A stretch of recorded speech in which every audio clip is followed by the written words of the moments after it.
ಮಾಧ್ಯಮದಲ್ಲಿ ಭಾರಿ ದೊಡ್ಡ ರೀತಿಯಲ್ಲಿ ಟ್ರೋಲ್ ಆಗ್ತದೆ. ನನಗೆ ಪಕ್ಷ ಎಲ್ಲವನ್ನ ಕೊಟ್ಟಿದೆ, ನಾನಿನ್ನೇನು ಪಕ್ಷಕ್ಕೆ ಕೊಡಬೇಕು ಅದು ಮಾತ್ರ ಉಳಿದಿದೆ ಅಂತ ಹೇಳುವಂಥದ್ದನ್ನು ನನ್ನ ಪರವಾಗಿರುವವರು ಹಾಕಿದ್ದಾರೆ, ನಮ್ಮ ವಿರೋಧಿಗಳು ಹಾಕಿ ಭಾರಿ ದೊಡ್ಡ ಟೀಕೆ ಟಿಪ್ಪಣಿಗಳನ್ನು ಮಾಡಿದ್ದಾರೆ. ಒಂದೆರಡು ಮಾಧ್ಯಮದಲ್ಲಿ ಕೂಡ ಅದನ್ನು ಹಾಕಿ ಟೀಕೆ ಟಿಪ್ಪಣಿಗಳನ್ನು ನಾನು ಮಾಧ್ಯಮದವರಿಗೆ ಒಂದು ಹೇಳಲಿಕ್ಕೆ ಇಷ್ಟಪಡ್ತಾ ಇದ್ದೇನೆ. ಈ ಮಾಧ್ಯಮದಲ್ಲಿ ಬರುವಂಥ ವಿಶ್ಲೇಷಣೆಗಳಿಂದ ನಾನೇನು ಉಬ್ಬಿಯೂ ಹೋಗುವುದಿಲ್ಲ, ಕುಗ್ಗಿಯೂ ಹೋಗಲ್ಲ. ಹಲವಾರು ಮಾಧ್ಯಮದಲ್ಲಿ ವಿಶ್ಲೇಷಣೆ ಮಾಡುವಂಥ ತಜ್ಞರು ಹೇಳಿದಂಥದ್ದನ್ನು ನಾನು ಕೇಳಿದ್ದೇನೆ. ಸದಾನಂದ ಗೌಡರು ಕೊಟ್ಟ ಕುದುರೆಯನ್ನು ಏರಲಿಕ್ಕೂ ಆಗದವರು ಅಂತ ಹೇಳುವಂಥ ಮಾತನ್ನು ಹೇಳಿರುವಂಥದ್ದು, ಅವರ ಇಲಾಖೆಗಳನ್ನು ಸರಿಯಾಗಿ ಅವರು ನಿಭಾಯಿಸಲಿಲ್ಲ ಅಂತ ಹೇಳುವಂಥದ್ದನ್ನು ಕೂಡ ಹೇಳಿರುವಂಥದ್ದು ನಾನು ಕಂಡಿದ್ದೇನೆ. ನಾನು ಅವರಿಗೆ ಒಂದು ಪ್ರಶ್ನೆ ಮಾಡಲಿಕ್ಕೆ ಇಷ್ಟಪಡ್ತಾ ಇದ್ದೇನೆ. ಕರ್ನಾಟಕದಲ್ಲಿ ಮುಖ್ಯಮಂತ್ರಿ ಕೇವಲ 1 ವರ್ಷ ಇದ್ದಾಗ ಸಕಾಲದಂಥ ಅದ್ಭುತ ಯೋಜನೆಯನ್ನು ತಂದಿರುವಂಥದ್ದು ಏನು ಸಾಧ್ಯ ಇಲ್ಲದಂಥ ಮುಖ್ಯಮಂತ್ರಿ ಆಗಿದ್ನಾ? ಆ ವಿಶ್ಲೇಷಕರಿಗೆ ನಾನು ಹೇಳಲಿಕ್ಕೆ ಇಷ್ಟಪಡ್ತಾ ಇದ್ದೇನೆ, ರಾಜ್ಯದ ಜನರಿಗೆ ಹೇಳಲಿಕ್ಕೆ ಇಷ್ಟಪಡ್ತಾ ಇದ್ದೇನೆ. ಕೇಂದ್ರದಲ್ಲಿ ಮಂತ್ರಿ ಸ್ಥಾನ ಬದಲಾವಣೆ ಆಯಿತು, ಮಂತ್ರಿ ಸ್ಥಾನವನ್ನು ನಿಭಾಯಿಸಲಿಕ್ಕೆ ಆಗದ ಕಾರಣ ಬದಲಾವಣೆ ಆಯಿತು ಅಂತ ಹೇಳುವಂಥ ರೀತಿಯಲ್ಲಿ ಸುದೀರ್ಘವಾದಂಥ ವಿಶ್ಲೇಷಣೆಗಳು ಮಾಧ್ಯಮದಲ್ಲಿ ಮಾಡಿದರು.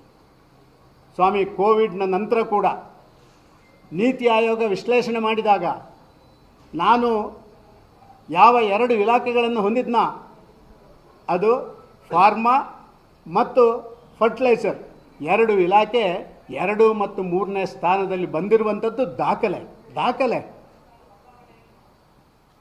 ರೈಲ್ವೆ ಮಂತ್ರಿ ಆಗಿದ್ದಾಗ ಬೆಂಗಳೂರಿಗೆ ಸಬರ್ಬನ್ ರೈಲ್ವೆ ಕೊಟ್ಟು ಬೆಂಗಳೂರಿನ ಮಾಧ್ಯಮದವರಿಗೆ ಇದು ಗೊತ್ತೇ ಇಲ್ಲ ಅಂತ ಹೇಳಿದರೆ ನಾನು ಏನು ಹೇಳಬೇಕು ಅಂತ ಗೊತ್ತಿಲ್ಲ. ಬಜೆಟಲ್ಲಿ ಕೊಟ್ಟಿರುವ ಸಂಗತಿ, ಮೆಟ್ರೋ ಟ್ರೈನಿಗೆ ನಾವು ಕೊಟ್ಟಿರುವಂಥ ಸಂಗತಿಗಳನ್ನು ನೀವು ಕಂಡಿದ್ದೀರಿ. ನಾನು ಮುಖ್ಯಮಂತ್ರಿ ಆಗಿದ್ದಾಗ ಅದನ್ನು ಬೇಗ ಕೊಡಬೇಕು ಅಂತ ಉದ್ಘಾಟನೆ ಮಾಡಿ 75 ಕಿಲೋಮೀಟರ್ ಅಡಿಷನಲ್ ಮೆಟ್ರೋಗೆ ಕೇಂದ್ರದಿಂದ ಒಪ್ಪಿಗೆ ಕೊಟ್ಟದನ್ನು ಪಡ್ಕೊಂಡದನ್ನು ನೀವು ಕಂಡಿದ್ದೀರಿ. ಕರ್ನಾಟಕ ರಾಜ್ಯದ ಮಂತ್ರಿಮಂಡಲದವರು ಇಂಡೆಂಟ್ ಮಾಡಿದಕ್ಕಿಂತ ಜಾಸ್ತಿ ರೆಮಿಡಿಸಿವಿರ್ ಕೊಟ್ಟಿರುವಂಥ ಆ ಇಲಾಖೆ ನಾನು ನಿರ್ವಹಣೆ ಮಾಡಿ ಕರ್ನಾಟಕ ಕೊಟ್ಟಿರುವಂಥದ್ದು. ಈ ರಾಜ್ಯದ ಇರಿಗೇಷನ್ ಮಿನಿಸ್ಟರ್ ಆಗಿದ್ರಲ್ಲ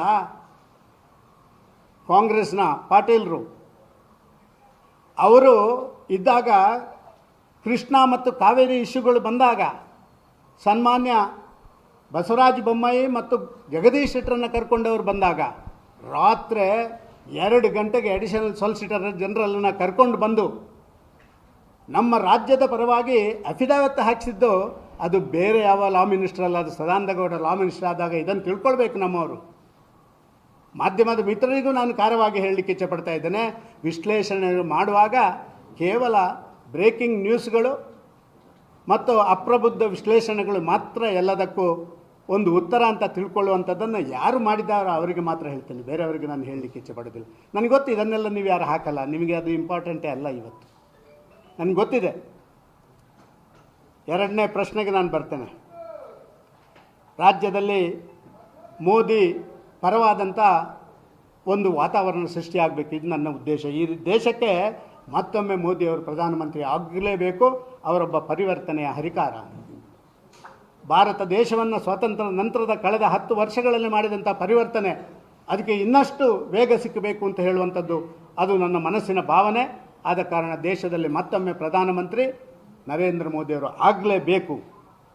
ಇದಕ್ಕಾಗಿ ರಾಜ್ಯದಲ್ಲಿ BJP ಜನಪರವಾದಂಥ ಮತ್ತು ಜನರಿಂದ ಒಪ್ಪಿಗೆ ಪಡ್ಕೊಳ್ಳುವಂಥ ಒಂದು ಪಕ್ಷ ಆಗಬೇಕು. ಇದು ನಾನು ಮತ್ತೆ ಒತ್ತಿ ಹೇಳ್ತೀನಿ. ಇದಕ್ಕಾಗಿಯೇ ಮೋದಿಯವರು ಪ್ರಧಾನಮಂತ್ರಿ ಆಗಲಿಕ್ಕೆ ಬೇಕಾಗಿ ರಾಜ್ಯದಲ್ಲಿ BJP ಒಂದು ಜನಪರವಾದ ಮತ್ತು ಜನ ಒಪ್ಪಿಕೊಳ್ಳಬಲ್ಲಂಥ ಒಂದು ಪಕ್ಷವಾಗಿ ಪರಿವರ್ತನೆ ಆಗಬೇಕು. ಕಳೆದ ವಿಧಾನಸಭೆಯ ಸೋಲಿನ ನಂತರ ಜನ ಭಾರತೀಯ ಜನತಾ ಪಾರ್ಟಿಯ ಮೇಲೆ, ಅದು 40% ಸರ್ಕಾರ ಇರ್ಬೋದು, ಸ್ವಜನ ಪಕ್ಷಪಾತ ಮಾಡುವಂಥ ಒಂದು ಪಕ್ಷ ಅಂತ ಇರ್ಬೋದು, ಈ ರೀತಿ ಬೇರೆ ಬೇರೆ ರೀತಿಯಲ್ಲಿ ನಮ್ಮನ್ನು ದೂರ ಇಟ್ಟದನ್ನು ನಾವು ಕಂಡಿದ್ದೀವಿ. ಇದು ಆಗಬಾರ್ದು. ಇದಕ್ಕಾಗಿಯೇ ನಾನು ಹೇಳ್ತಾ ಇರುವಂಥದ್ದು, ಮೋದಿಯವರ ಆ ಭಾರತೀಯ ಜನತಾ ಪಾರ್ಟಿ ಅದು ಕರ್ನಾಟಕ ರಾಜ್ಯದಲ್ಲಿ ಇರಬೇಕು. ಮೋದಿಯವರು ಹೇಳಿದಂಥ ಪರಿವಾರವಾದ, ಮೋದಿಯವರು ಹೇಳಿದಂಥ ಭ್ರಷ್ಟಾಚಾರವಾದ, ಮೋದಿಯವರು ಹೇಳಿದಂಥ ಜಾತಿವಾದ, ಇದರಿಂದ ಮುಕ್ತವಾದಂಥ ಒಂದು ಪಕ್ಷ ಅದು ಕರ್ನಾಟಕದಲ್ಲಿ ಭಾರತೀಯ ಜನತಾ ಪಾರ್ಟಿ ಆಗಬೇಕು. ಅದಕ್ಕಾಗಿ ನಿರಂತರವಾದಂಥ ಹೋರಾಟ ನನ್ನ ಕಡೆಯಿಂದ ನಡೆಯುತ್ತಲೇ ಇರ್ತದೆ. ತುಂಬ ಜನ ಪ್ರಶ್ನೆ ಮಾಡಬಹುದು, ಸದಾನಂದ್ರ ಏನು ಮಾಡ್ತಾರಪ್ಪ, ಬೇರೆಯವರು ಭಾರಿ ಜೋರು ಮಾತಾಡುವವರೆಲ್ಲ BJPಯಲ್ಲಿದ್ದಾರೆ, ಸದಾನಂದ ಗೌಡರು ಏನು ಮಾಡ್ಯಾರು ಅಂತ ಹೇಳುವಂಥದ್ದೊಂದು ಮಾತಿದೆ. ನೀವು ಹೇಳ್ಬೋದು ಈ ಶುದ್ಧೀಕರಣದ ಅಭಿಯಾನ ಇದಕ್ಕೆ ವೇಗ ಕೊಡಲಿಕ್ಕೆ ಸದಾನಂದ ಗೌಡರಿಂದ ಮಾತ್ರವೇ ಸಾಧ್ಯ ಹೊರತು, ಯಾಕೆ ವಿಚಾರ ಆಧಾರಿತವಾದಂಥ ಯಾವುದೇ ಒಂದು ಅಪೇಕ್ಷೆ ಇಲ್ಲದೆ ಪಕ್ಷಕ್ಕಾಗಿ ಕೆಲಸ ಮಾಡುವಂಥ ಒಬ್ಬ ನಿಷ್ಠಾವಂತ ಕಾರ್ಯಕರ್ತ ಆದ ಕಾರಣ ಇದಕ್ಕೆ ವೇಗ ಕೊಡಲಿಕ್ಕೆ ಸದಾನಂದ ಗೌಡರಿಂದ ಈ ಶುದ್ಧೀಕರಣಕ್ಕೆ ಸಾಧ್ಯ ಅಂತ ನಾನು ಹೇಳಲಿಕ್ಕೆ ಇಚ್ಛಪಡ್ತಾ ಇದ್ದೇನೆ. ಶುದ್ಧೀಕರಣ ಇದು ಸಿಂಗಲ್ ಮ್ಯಾನ್ ಆರ್ಮಿ ಅಂತ ನೀವು ಕೇಳ್ಬೋದು. ಸಿಂಗಲ್ ಮ್ಯಾನ್ ಆರ್ಮಿ ಅಲ್ಲ. ನೀವು ನೋಡಿದಿರಿ, ನಮ್ಮಲ್ಲಿ ಪೂಜೆ ಮಾಡಲಿಕ್ಕೆ ಒಂದಷ್ಟು ಪುರೋಹಿತರು ಬರ್ತಾರೆ, ಆದರೆ ಆ ಶುದ್ಧೀಕರಣ ಮಾಡುವಂಥವ್ರು ಒಬ್ಬರು ಪ್ರಮುಖ ಪುರೋಹಿತರು ಮಾತ್ರ ಶುದ್ಧೀಕರಣ ಮಾಡ್ತಾರೆ, ಬಾಕಿಯೆಲ್ಲ ಪುರೋಹಿತರಿದ್ದಾರೆ. ಈಗಲೂ ಕೂಡ ನನ್ನ ಪಾರ್ಟಿಯಲ್ಲಿ ಒಂದಷ್ಟು ಜನ ಈ ಶುದ್ಧೀಕರಣದ ಕಡೆ ಹೋಗಬೇಕು ಅಂತ ಹೇಳುವಂಥ ಮಾನಸಿಕತೆಯಲ್ಲಿರುವಂಥದ್ದನ್ನಿದ್ದಾರೆ. ಅವರ ಹೆಜ್ಜೆಗಳು ಸ್ವಲ್ಪ ಸ್ವಲ್ಪ ಅಲ್ಲಿ ಇಲ್ಲಿ ಬೇರೆ ಬೇರೆ ಆಗಿರ್ಬೋದು, ಆದರೆ ಇದು ಒಂದು ಹಂತದಲ್ಲಿ ಕ್ರೋಢೀಕರಣ ಆಗ್ತದೆ ಅಂತ ನಾನು ಭಾವಿಸ್ತಾ ಇದ್ದೇನೆ. ಇನ್ನು ನನಗೆ ಭಾರಿ ಪ್ರಾಮುಖ್ಯವಾಗಿರುವಂಥದ್ದು, ಈ ಪಕ್ಷ ಕರ್ನಾಟಕ ರಾಜ್ಯದಲ್ಲಿ ಸ್ವಲ್ಪ ಇದರ ಜವಾಬ್ದಾರಿ ವಹಿಸಿಕೊಂಡವರೆಲ್ಲ ಸ್ವಾರ್ಥಿಗಳಾಗಿದ್ದಾರೆ. ಅದು ತಾನು ತನ್ನ ಮಕ್ಕಳಿಗೆ, ತನ್ನ ಕುಟುಂಬದವರಿಗೆ, ತನ್ನ ಜಾತಿಯವರಿಗೆ, ನಮ್ಮ ಸಂಬಂಧಿಕರಿಗೆ, ನನ್ನ ಚೇಲಗಳಿಗಿರುವಂಥ ಪಾರ್ಟಿ ಅಂತ ಹೇಳುವಂಥದ್ದನ್ನು ಮಾಡುವಂಥದ್ದು ಕರ್ನಾಟಕದ ಸಾಮಾನ್ಯ ಜನ ಮಾತಾಡುವಂಥ ಕೆಲಸ ಕಾರ್ಯಗಳಾಗಿದೆ. ಇದರಿಂದ ಮುಕ್ತ ಆಗಬೇಕು ಈ ಪಾರ್ಟಿ. ಹೇಗೆ ನರೇಂದ್ರ ಮೋದಿಯವರು ಮೇರಾ ದೇಶ್ ಮೇರಾ ಪರಿವಾರ ಅಂತ ಹೇಳ್ತಾರಲ್ಲ, ಈ ಮೇರಾ ದೇಶ್ ಮೇರಾ ಪರಿವಾರ ಆಗಬೇಕು ಕರ್ನಾಟಕದಲ್ಲಿ ಕೂಡ BJP. ಇದು ನೋವಿದೆ ನನಗೆ, ಹೇಳಲಿಕ್ಕೆ ಯಾರಿಗೂ ಧೈರ್ಯ ಇಲ್ಲ. ಹೇಳಿದರೆ ಯಾರ್ಯಾರೋ ಏನೇನೋ ಅದಕ್ಕೆ ಅಪಾರ್ಥ ಕಲ್ಪನೆ ಮಾಡ್ತಾರೆ, ಇದನ್ನು ಭಾವಿಸ್ಬೋದು. ಆದರೆ ಕರ್ನಾಟಕದಲ್ಲಿ ನಾನು ನಿಶ್ಚಯವಾಗಿ ಹೇಳಲಿಕ್ಕೆ ಇಷ್ಟಪಡ್ತಾ ಇದ್ದೇನೆ, ಮೋದಿಯವರ ಮೇರಾ ದೇಶ್ ಮೇರಾ ಪರಿವಾರ ಇದೆಲ್ಲ, ಇದು ಭಾರತೀಯ ಜನತಾ ಪಾರ್ಟಿಯ ಕರ್ನಾಟಕ ರಾಜ್ಯದಲ್ಲಿ ಆಗಬೇಕು. ಕರ್ನಾಟಕ ರಾಜ್ಯದಲ್ಲಿ ಮೇರಾ ಪರಿವಾರಕ್ಕೆ ನನ್ನ ಪಕ್ಷ ಆಗಬಾರ್ದು, ನನ್ನ ಪರಿವಾರಕ್ಕೆ ನನ್ನ ಪಕ್ಷ, ನನ್ನ ಮನೆಯವರಿಗೆ ನನ್ನ ಪಕ್ಷ, ನನ್ನ ಜಾತಿಯವರಿಗೆ ನನ್ನ ಪಕ್ಷ ಆಗಬಾರ್ದು. ಸೋಷಿಯಲ್ ಇಕ್ವೇಷನ್ಸ್, ಜಾತಿ ಸಮೀಕರಣ ನಡಿಬೇಕು. ಭಾರತೀಯ ಜನತಾ ಪಾರ್ಟಿಯನ್ನು ಕಟ್ಟಿ ಬೆಳೆಸಿದಂಥ ಆ ಬೇರೆ ಬೇರೆ ಜನರಿಗೆ ಇವತ್ತು ಅವಕಾಶಗಳು ಲಭ್ಯ ಆಗಬೇಕು. ಇವತ್ತು NDAಗೆ JDS ಸೇರ್ಪಡೆ ಆಗಿದೆ, ನಾನು ಸ್ವಾಗತ ಮಾಡ್ತೇನೆ ನಮ್ಮ ರಾಷ್ಟ್ರೀಯ ನಾಯಕರು ಮಾಡಿಕೊಂಡದ್ದನ್ನು.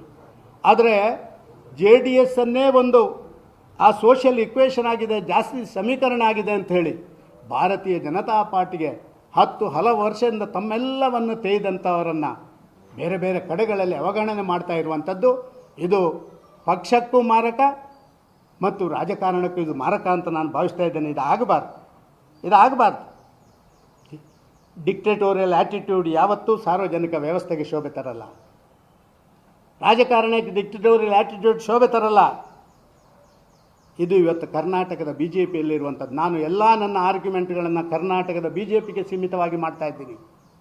ಇವತ್ತು ಮಾಧ್ಯಮದವರಿಗೆ ಹೇಳ್ತೇನೆ, ನಾನೊಬ್ಬ ಕನ್ನಡಿಗನಾಗಿ ಮಾತಾಡ್ತಾ ಇದ್ದೇನೆ. ನಾನು ಇವತ್ತು ಇಂಗ್ಲೀಷ್ ಮೀಡಿಯಾಗಳಿಗೆ ಕೂಡ ಆಂಗ್ಲ ಭಾಷೆಯಲ್ಲಿ ನಾನು ಇವತ್ತು ಯಾವುದೇ ಹೇಳಿಕೆಗಳನ್ನು ಕೊಡೋದಿಲ್ಲ. ಬೇಕಾದ್ರೆ ಅವರು ಟ್ರಾನ್ಸ್ಲೇಟ್ ಮಾಡಬೇಕು. ನಾನೊಬ್ಬ ಕನ್ನಡಿಗನಾಗಿ, ಕರ್ನಾಟಕದ ಒಬ್ಬನಾಗಿ ನಾನು ಇದನ್ನು ಮಾಡಲಿಕ್ಕೆ ಇಚ್ಛೆಪಡ್ತಾ ಇದ್ದೇನೆ. ಅದಕ್ಕಾಗಿ ಈ ಭಾವನೆಯನ್ನು ನಾನು ಪ್ರತಿಬಿಂಬಿಸಿ ಹೇಳುವಂಥ ಕೆಲಸ ಕಾರ್ಯಗಳನ್ನು ಮಾಡ್ತಾ ಇದ್ದೇನೆ. ಈ ಕೆಲಸ ಕಾರ್ಯಗಳಾಗಬೇಕು ಅಂತ ಹೇಳುವಂಥದ್ದು ಮಾತ್ರ ನನ್ನಲ್ಲಿ ಇರುವುದು ಹೊರತು ಇದಕ್ಕಿಂತ ಬೇರೆ ಏನಿಲ್ಲ. ಅದಕ್ಕಾಗಿಯೇ ನನ್ನ 4 ಉದ್ದೇಶಗಳು. ಒಂದು, ಕರ್ನಾಟಕದ ಭಾರತೀಯ ಜನತಾ ಪಾರ್ಟಿಯ ಶುದ್ಧೀಕರಣ ಆಗುವಷ್ಟು ದಿನ ನಾನು ವಿರಮಿಸುವುದಿಲ್ಲ. ಈಗಾಗಲೇ ನನ್ನನ್ನು ಆರತಿ ಎತ್ತಿ ನನ್ನನ್ನು ಒಳಗೆ ಕರ್ಕೊಂಡು ಬಂದು ಚುನಾವಣೆಗೆ ಸ್ಪರ್ಧೆ ಮಾಡಿ ಮಂಗಳಾರತಿ ಎತ್ತು ಹೊರಗೆ ಕಳಿಸಿದ್ದಾರೆ. ಆದರೆ BJPಯಿಂದ ಹಾಗೆ ಮಾಡಲಿಕ್ಕೆ ಯಾರಿಗೂ ಸಾಧ್ಯ ಇಲ್ಲ. BJPಯಿಂದ ಹಾಗೆ ಮಾಡಲಿಕ್ಕೆ ಸಾಧ್ಯ ಇಲ್ಲ. ನಾನೊಬ್ಬ ಸಾಮಾನ್ಯ ಕಾರ್ಯಕರ್ತನಾಗಿ ಆದರೂ ಇದರ ಪರವಾಗಿ ಹೋರಾಟ ಮಾಡ್ತೇನೆ. ಸಮಾನ ಮನಸ್ಕರನ್ನು ಆಹ್ವಾನ ಮಾಡ್ತೇನೆ. ಈ ಬಾರಿಯ ಲೋಕಸಭಾ ಚುನಾವಣೆಯವರೆಗೆ ನಾವೆಲ್ಲ ಒಟ್ಟಾಗಿ ಒಂದಾಗಿ ಕೆಲಸ ಮಾಡೋಣ. ಅದರ ನಂತರ ಶುದ್ಧೀಕರಣದ ವ್ಯವಸ್ಥೆಗೆ ನಾವು ಅತ್ಯಂತ ವೇಗವಾದಂಥ ಹೆಜ್ಜೆಗಳನ್ನು ಕೊಡೋಣ. ರಾಜ್ಯದ ಜನತೆಗೆ ಹೇಳಲಿಕ್ಕೆ ಇಷ್ಟಪಡ್ತಾ ಇದ್ದೇನೆ, ಇವತ್ತು ನಡೆಯುತ್ತಿರುವಂಥ BJPಯ ವಿದ್ಯಮಾನದ ಬಗ್ಗೆ ನೀವು ಯಾರೂ ತಲೆ ಕೆಡಿಸ್ಕೊಳ್ಬೇಡಿ. ಮೋದಿಯವರ ಚುನಾವಣೆ ಇದು. ಮೋದಿಯವರ ಚುನಾವಣೆಯ ನಂತರ